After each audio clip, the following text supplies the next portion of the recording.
Hello, San Francisco, and welcome once again to the Angelic Troublemakers. I'm your host, Alan Jones, and on today's program, Mirror, Mirror on the Wall. I'm bringing you this program today just as a reminder. We all need to look in the mirror, and I just think that from what I've been seeing uh, in the current events lately, this reminder goes out. Now, if you follow the political things of life, you'll notice in Washington D.C. There's a great need for people to look in the mirror. I can't tell you how embarrassed I am of what's currently going on in Washington D.C. But I'm going to use the metaphorical mirror situation from uh, the fairy tale. I don't know. I think it's a few thousand years old of Snow White and the Seven Dwarfs. Now, I don't remember the whole seven Snow White and the Seven Dwarfs thing, but I vaguely remember that there was this evil queen. She had a beautiful stepdaughter, but I guess she was beautiful and she had this magical mirror, and she would go to the magical mirror because it always told the truth. And so, in doing that, I have a list, if you pardon me, I have a list of things that I'm going to ask my personal metaphorical mirror. And it's basically because I too need to look in the mirror from time to time. And it's basically just a reminder. Now, I'll start my mirror, mirror on the wall with a few things that I think you'll be able to catch. My first one, mirror, mirror on the wall. What's the greatest basketball team of them all today? Well, of course, it's the Golden State Warriors. That was just a test. Uh, Forgive me. Anyway, back to the real. First of all, we have to understand that one of the hardest things to do in life is to self reflection, or to look in the mirror critically. And that's, just something that we need to force ourselves to do. Now, I don't get it personally because I like to look in the mirror to make sure that nothing's wrong when I go out and about. I used to have a roommate who used to look in the mirror just, I don't know what he was doing, but he spent a whole lot of time in the mirror. And, but the fact of the matter is a mirror is very important. And to think that not enough people use it, you know, in a way that will help them, because who wants to be embarrassed, you know? So I look in the mirror to make sure that nothing is embarrassing, you know, that catches, me off guard, makes me look silly, sillier than I am. And that's where I'm at. So my first mirror, mirror, mirror, mirror on the wall. What's the greatest truth of them all? Well, the greatest truth is that there is a God. And now, the close issue is the fact that God is true. And to look in the mirror, you will see truth. Because what you see in the mirror is what you get. I mean, it's not going to add stuff. Now, let's not get technical and talk about blotches on the mirror, but the fact of the matter is looking in the mirror, you'll find truth. Now, sure, we should look in the mirror far as to check what's on our heart. So to look in the mirror on the inside is more important than the outer. But the fact that the truth, which does hurt from time to time, also helps. And by looking in the mirror to see a true reflection of who you are, you will find that there are some things that you can correct to make yourself better. Now, I'm not talking about a hair out of place. Excuse me, there's no hair there. But what I'm basically talking about is your attitude. And if your attitude or your conduct, is all in check, you should be able to proudly put it up to a mirror, not, fearing what the mirror is going to reveal. But the fact that the greatest truth is that there is a God, also the truth is God is not going to look on you in a negative way to tear you down. He may see something that he doesn't like, but it surely is not to tear you down. It's to help you, to lift you up. And so I highly recommend people do a critical analysis of themselves by looking in the mirror. Now, I have written some things on a Medium page, and I used the metaphor of a mirror, and I just think that it's such a important tool, that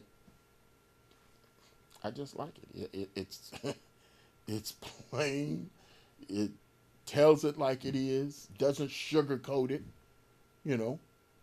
And if there's something wrong with me, I'll find it in my metaphorical mirror and try my best to straighten it out. But the next metaphor, or excuse me, the next mirror on the wall is mirror, mirror on the wall. What's the greatest gift of them all? That again, God. Now, I stressed these two great. They're not they're not together. They're separate. Because sure, you can acknowledge the fact that there is a God and have nothing to do with God. But once you realize the gift that is God, you'll realize God created everything. And all of the things that God has created are for a good purpose. And sure, even in tragedy, there's a good purpose. Now, when people see earthquakes, hurricanes, tornadoes, real destructive forces,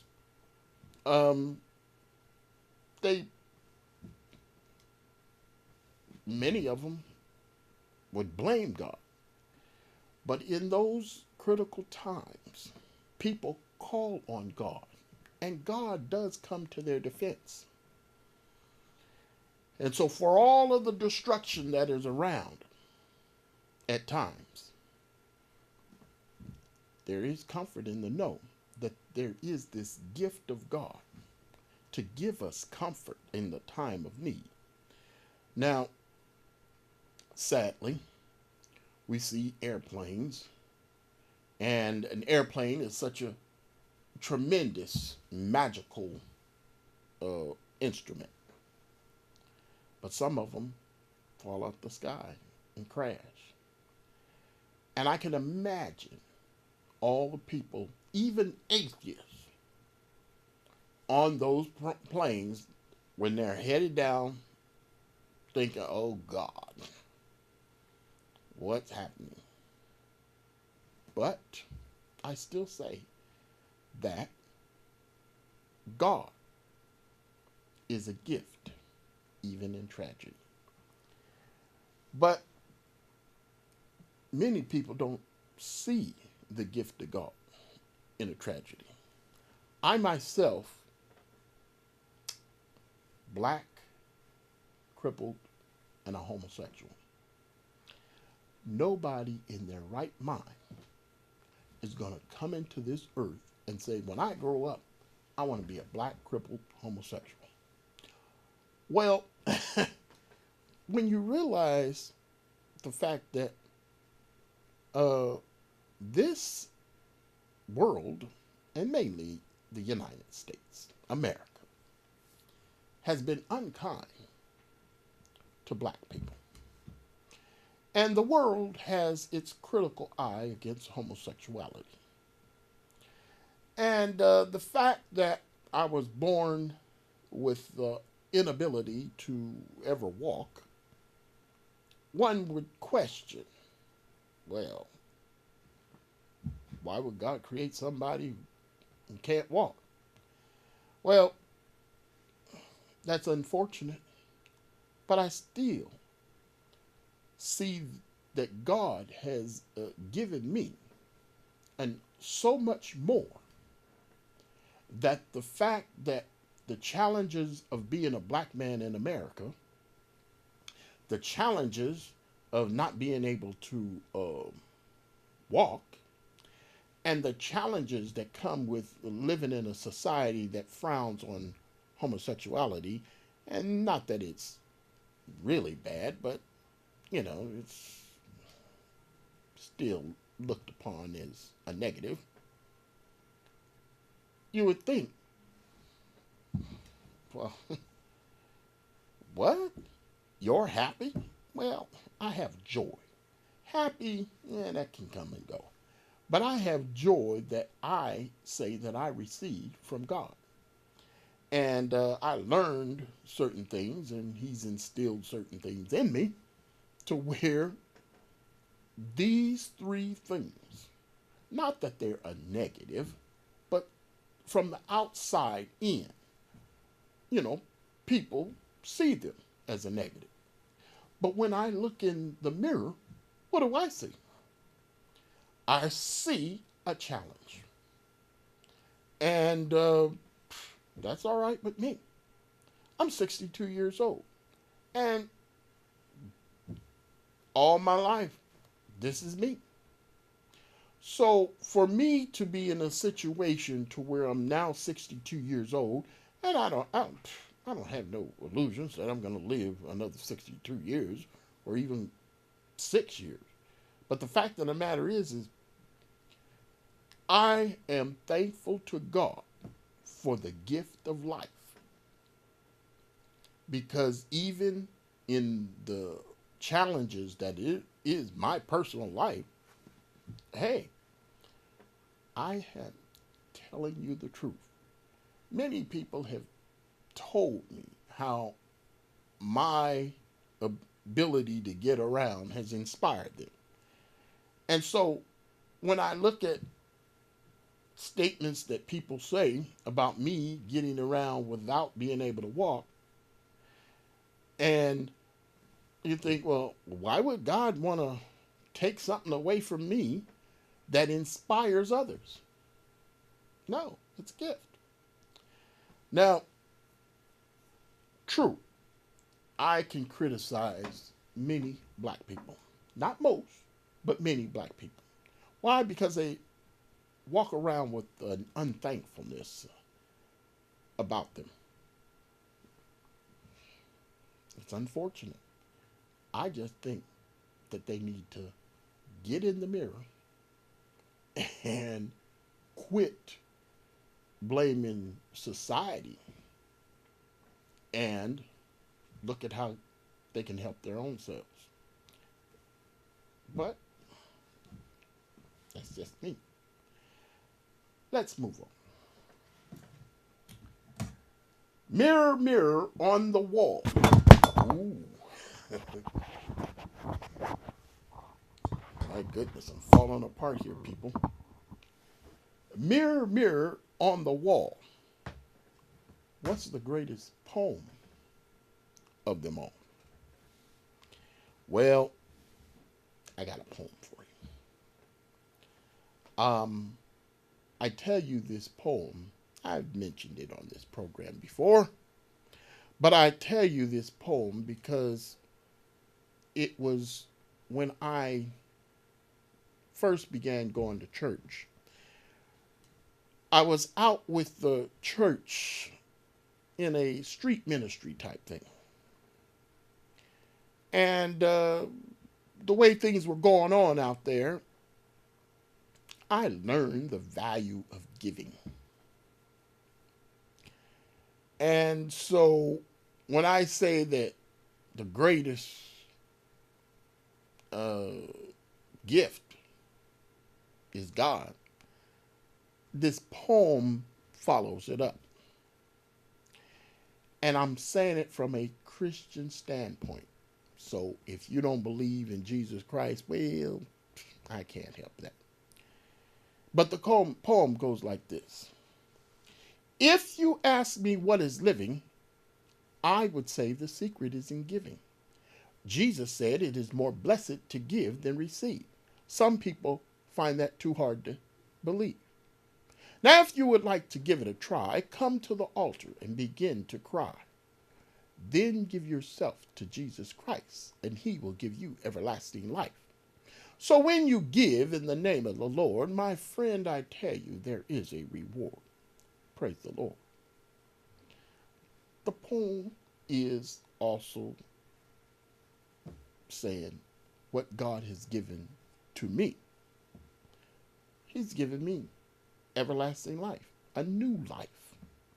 And I so greatly appreciate it. But let's move on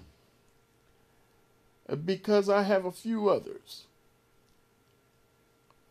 Mirror, mirror on the wall, what's the most frustrating sin of them all?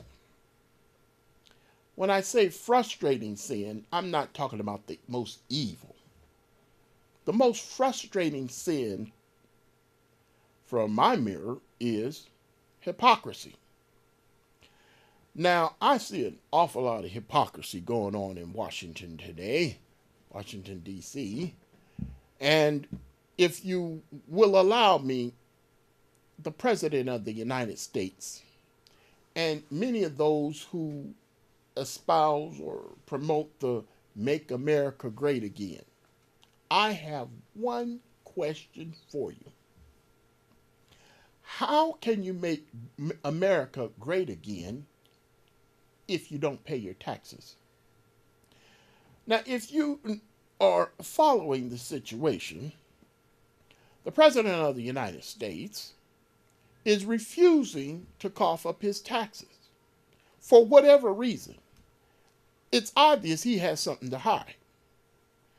Now, if it's just the fact that he's not as rich as he claims he is, well, okay, all right. But records have shown he hasn't been paying his taxes. And he skirts and gets around paying his taxes. Sometimes I guess it's legal. I honestly believe the greatest act of patriotism is a person willing to pay their taxes. Now, for me, I don't pay any federal income tax because my income doesn't rise to that level. But I still believe that we can't have a great nation if people don't pay their taxes. And I don't understand how people who know that this president has gotten away with scam after scam, far as his taxes are concerned, and they still stand by him, proudly wear a hat, make America great again, but they won't even look in the mirror and ask, how can you make America great again if you're not willing to finance it? It just don't make any sense. So the most frustrating sin is hypocrisy. Now, moving on. Mirror, mirror on the wall, what is the greatest regret of them all? Well, now, for me personally, is the time that I, for whatever reason, do not share the love of God with my fellow man when the situation calls for it. I've been in several situations where I just either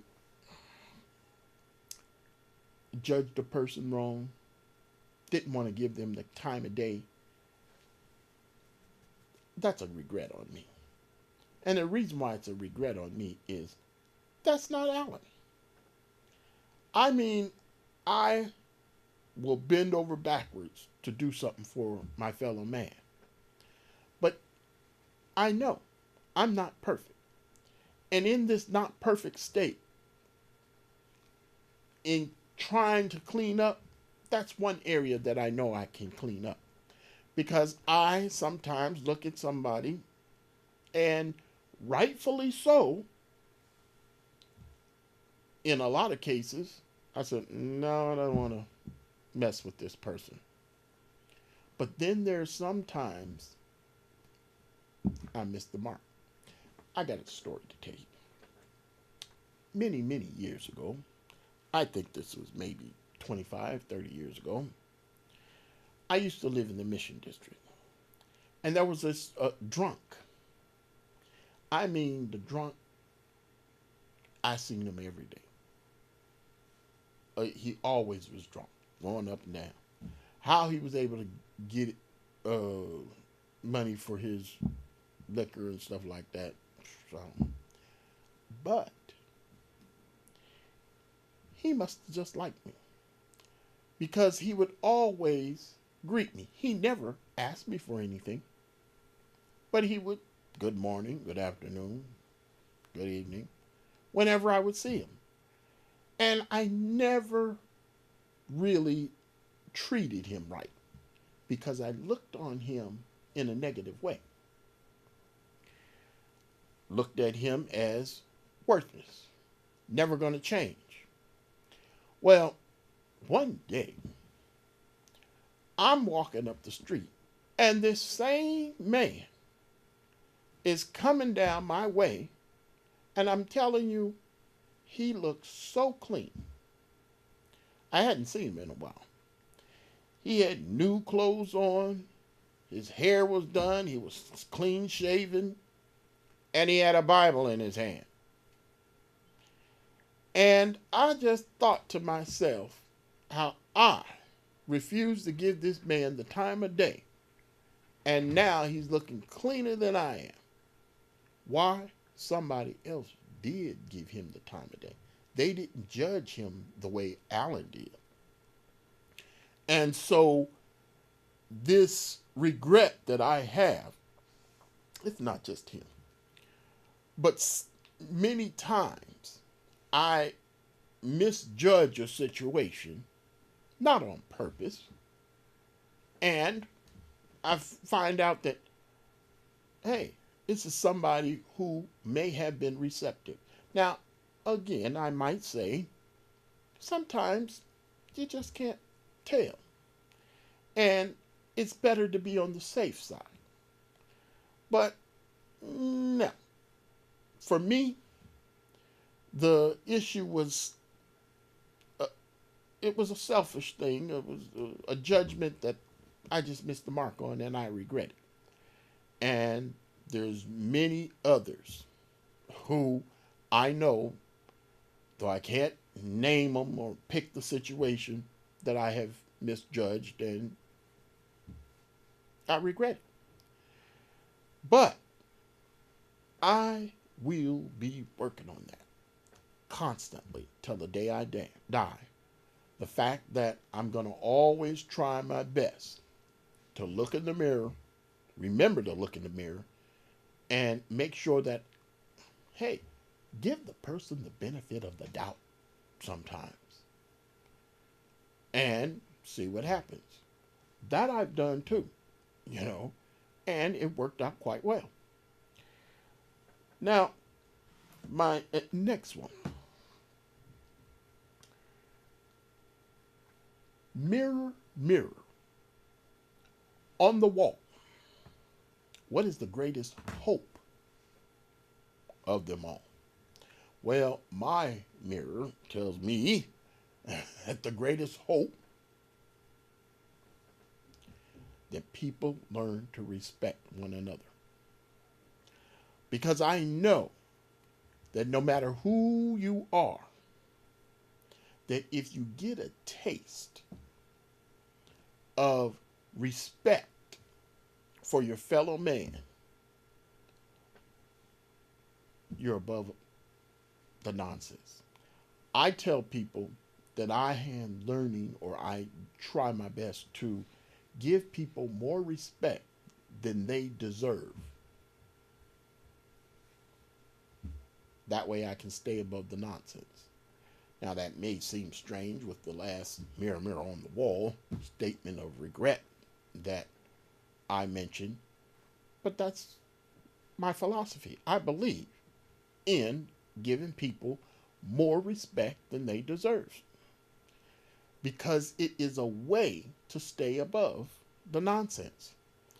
I have used this in describing the fact that I do not hate the KKK. I do not hate white supremacists. I hate white supremacy, but not white supremacists. And because I have this understanding, and that is, they hate me just because of the color of my skin. Mainly.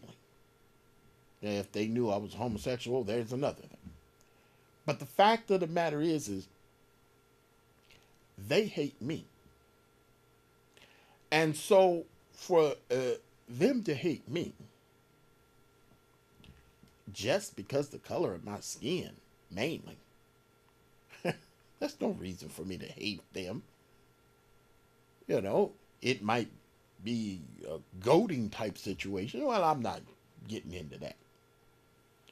And I do know that in me retaliating, the Bible says, overcome evil with good. So, if I find an opportunity and I know somebody is a racist, sure, I want to let them know what I feel, but I want to be able to help them. And I have no fear of telling people what I think of racism. But that doesn't mean I'm not willing to help people to understand the error of their ways and trying to help them as God has helped me. And I know that if I continue to look in the mirror, I will find out that all of these things can be easily taken care of. Now, do understand, by looking in the mirror won't fix the issue. It'll just reveal what needs fixing, if you follow me. And that is the point. So, until next time, I hope that you too will look in the mirror. God bless.